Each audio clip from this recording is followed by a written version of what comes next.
Avant que cette vidéo commence, je tenais à vous remercier car on a atteint le stade des 10 000 abonnés sur la chaîne et pour l'occasion, j'ai décidé d'ouvrir un compte Snapchat sur lequel vous pourrez suivre mes actualités. Sans plus attendre, commençons. Hello tout le monde, ici le prof Marvel. Dans ma dernière vidéo, je vous ai parlé d'une théorie sur Odin et les pierres d'infinité et aujourd'hui nous allons parler de la possibilité de l'adaptation des Young Avengers dans le MCU. C'est parti.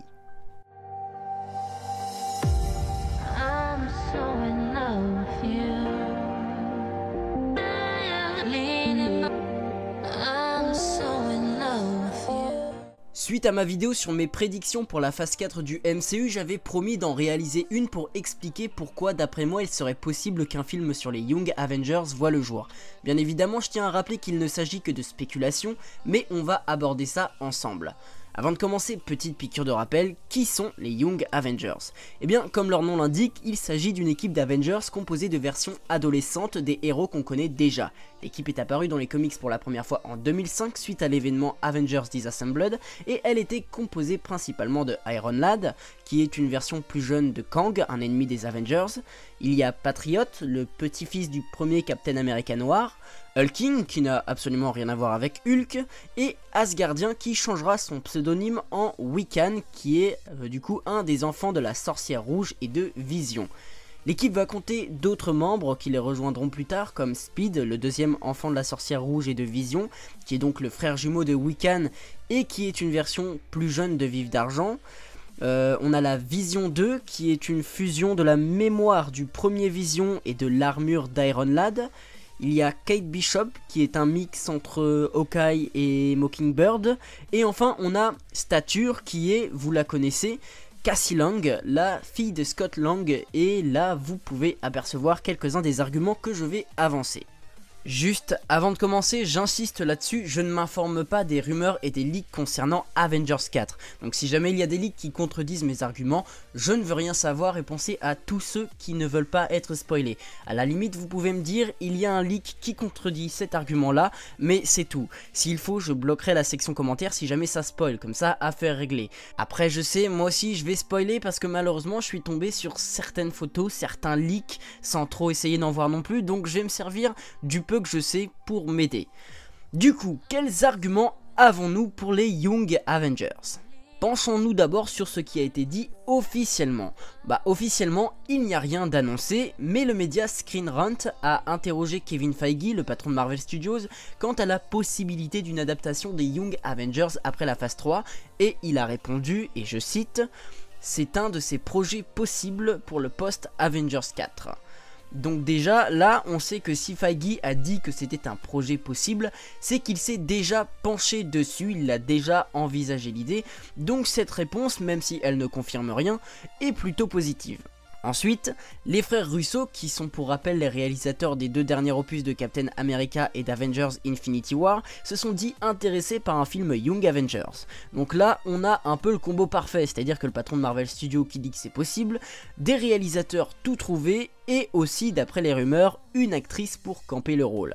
Et oui, puisque apparemment en avril, l'actrice Emma Fuhrmann, qui a 16 ans, a été castée pour le rôle de Cassie Lang, tout simplement parce que l'actrice actuelle du personnage serait trop jeune pour ce que Marvel veut en faire. Vous voyez où je veux en venir? Pourquoi Marvel prendrait une actrice qui a au moins 6 ou 7 ans de plus que l'actrice précédente, si ce n'est pour exploiter Cassie Lang pour un potentiel Young Avengers? C'est quand même une sacrée coïncidence, vous trouvez pas? Bon, après, ça peut ne pas être ça, mais vu qu'apparemment il va y avoir des bails de voyage temporel dans Avengers 4, on peut imaginer, par exemple, que Scott Lang aura une vision de sa fille, de ce qu'elle sera plus tard, du fait qu'elle soit amenée à être une héroïne, et du coup ça va nous teaser peut-être pas forcément les Young Avengers, mais au moins le personnage de Stature pour le post-Avengers 4. Moi je pense vraiment qu'on va se diriger vers du teasing comme ça, parce que si vous avez vu Ant-Man et la Guêpe, vous avez vu que la petite Cassie actuellement est beaucoup intéressée par le job de super-héros de son père. Elle lui dit qu'il aura peut-être besoin d'un partenaire, de quelqu'un qui surveille ses arrières, et elle dit qu'elle aimerait bien être cette partenaire, et c'est redit à la fin du film quand ils sont dans la voiture avec Hope Van Dyne. Le film a beaucoup mis l'accent sur cet aspect-là du personnage, et on sent que malgré que ce soit une enfant, elle commence à grandir, et les réalisateurs le savent très bien, puisqu'ils ont dit à ce propos, et je cite... Nous voulions planter ces petites graines sur ce que pourrait devenir Cassie. Elle est intelligente et se voit comme une partenaire potentielle de son père. Elle a vraiment le même état d'esprit que lui. Nous étions, dans le premier film et dans celui-ci, parfaitement conscients que Cassie devient une héroïne à part entière plus tard dans les comics. Nous avons toujours aimé l'idée de voir Cassie évoluer dans les films tout en faisant consciemment de petits clins d'œil à son avenir de super-héros dans les BD. Donc voilà, si stature il doit y avoir, pour moi c'est un signal d'alarme évident pour les Young Avengers. Et tout ça va de pair avec les arguments suivants. Maintenant, on va passer dans les spéculations. On va parler d'abord de Kate Bishop, qui est donc une version jeune de Hawkeye, je le rappelle.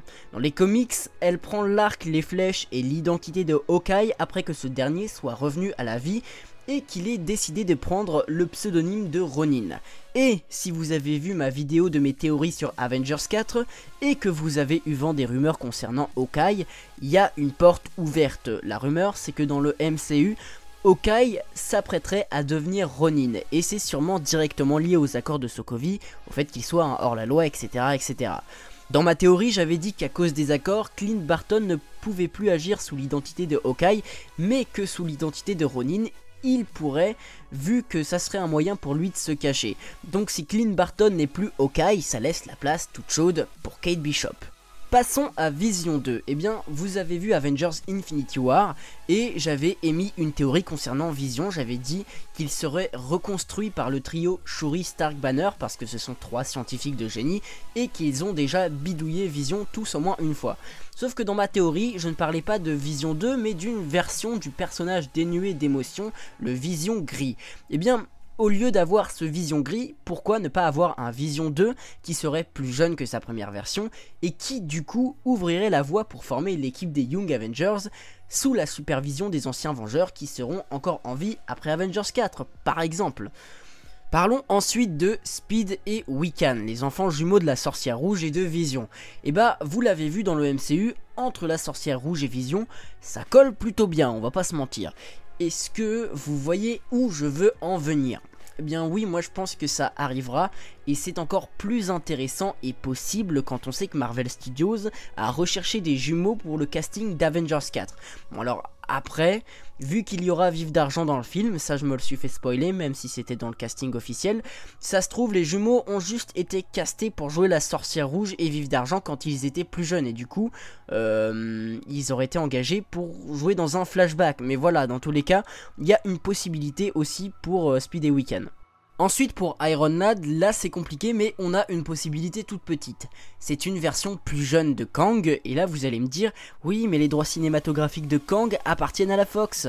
Et moi je vais vous répondre que ça y est, c'est officiel, le rachat de la Fox par Disney a été validé, il manque plus que la paperasse à faire et ça prendra acte en 2019, ce qui veut dire qu'en termes de droits, tout ce qui appartenait à la Fox dans les héros Marvel revient à Marvel Studios.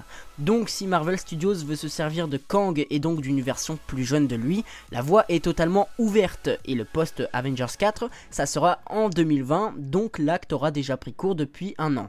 Et puis en fait Iron Lad, moi perso physiquement je trouve qu'il ressemble clairement à Iron Man déjà dans son nom, donc ça se trouve ce que je dis n'a absolument aucun sens et on s'en fout des droits de Kang, donc voilà. Ensuite pour Patriot, là je sais pas trop comment amener le personnage, j'avoue que sur celui-là je sèche un peu. Je le connais pas plus que ça. Après, vous savez que les films ont pour but de ne pas toujours coller aux comics, donc on peut très bien voir d'autres personnages à la place, on peut avoir des mix différents de l'équipe, donc c'est à voir si les connaisseurs de comics pourraient amener un moyen d'amener ce personnage, qu'il se manifeste en commentaire. Et enfin, pour Hulking, ça c'est mon argument préféré. Dans les comics, Hulking est le fils d'une princesse Skrull appelée Annelle et d'un Kree appelé Marvel. Et vous n'êtes pas sans savoir que le film Captain Marvel va se dérouler dans les années 90 et qu'il y aura les Skrulls en tant qu'ennemis et les Kree seront aussi de la partie. Et devinez quel perso sera présent dans le film. Il y aura Marvel, voilà. Et vu que ça se passe dans les années 90, ça laisse largement le temps au gars de pondre un mioche et de le voir grandir jusqu'à Avengers 4. Est-ce que maintenant, vous sentez Hulking venir à 100 km? Après encore une fois, c'est des spéculations en vrai, donc peut-être que pas du tout, mais il y a une porte clairement ouverte aussi pour ce personnage. Donc il y a possibilité d'intégrer quasiment toute l'équipe des Young Avengers et tout ça semble prendre forme tout doucement et à mon avis ça fait quand même beaucoup de portes ouvertes pour que ça ne soit que de pure coïncidence. Après, comme je le disais avant, on n'est pas obligé de faire la même équipe que dans les comics. On peut mettre d'autres personnages qui sont jeunes, à commencer par Spider-Man par exemple, qui est très jeune dans le MCU et qui vient d'être nommé Avengers par Stark, ça fait sens, vous voyez. On pourrait aussi avoir Shuri qui est jeune et qui pourrait être un mélange de Black Panther pour le fait que son frère est Black Panther, et un mélange avec Iron Man parce que elle est sûrement aussi intelligente que Stark. Et voilà, j'ai pas besoin d'en dire plus, vous connaissez le personnage, il y a un potentiel énorme avec elle. Et pourquoi pas, vu que les gens sont fans de Loki et que beaucoup pensent que celui-ci n'est pas mort dans le MCU, même si je vous l'assure, il est mort. Pourquoi ne pas le ramener en tant qu'un Loki beaucoup plus jeune et qui serait cette fois du côté clair de la force, parce que le premier Loki c'est un coup je te câline, un coup je te poignarde, donc bon, on connaît la chanson. Et puis il me semble qu'il y a un Loki plus jeune dans les comics à un moment, donc les connaisseurs, manifestez-vous s'il vous plaît, ça m'aiderait. Enfin voilà, tout ça c'est ce qui laisse présager d'un film Young Avengers, il y a clairement moyen en termes de personnages, et côté des studios ils ont l'air ouverts à l'idée, donc ça me paraît possible. On pourra peut-être aussi voir cette adaptation mais sous forme de série, vu que les séries Marvel sur les ados fonctionnent bien, je pense à Runaways et Cloak and Dagger que perso j'ai bien apprécié, il va aussi y avoir les New Warriors aussi qui vont sortir, enfin voilà. On sent vraiment une volonté de Marvel de mettre en avant des profils un peu plus jeunes, donc le format d'une série peut très bien marcher. Après, vu qu'il n'y a pas encore eu de film sur un groupe de jeunes, ça serait bien d'adapter les Young Avengers en film. Enfin, pour le scénario, tant qu'on n'aura pas vu Avengers 4 et ce qu'il va nous teaser, on peut pas essayer d'en créer un pour l'instant, mais ça viendra tôt ou tard, je peux vous l'assurer, on finira bien par savoir si ce film verra le jour ou non. La vidéo est à présent terminée, si elle t'a plu n'hésite pas à laisser le petit pouce bleu des familles qui fait plaisir et à la partager sur tous les réseaux sociaux si elle t'a plu. N'hésite pas à t'abonner si tu es fan du MCU et que mes vidéos te plaisent en général et n'hésite pas non plus à commenter, je réponds à quasiment tout le monde, du moins j'essaye. Sur ce je vous dis à la prochaine pour une nouvelle vidéo, ciao!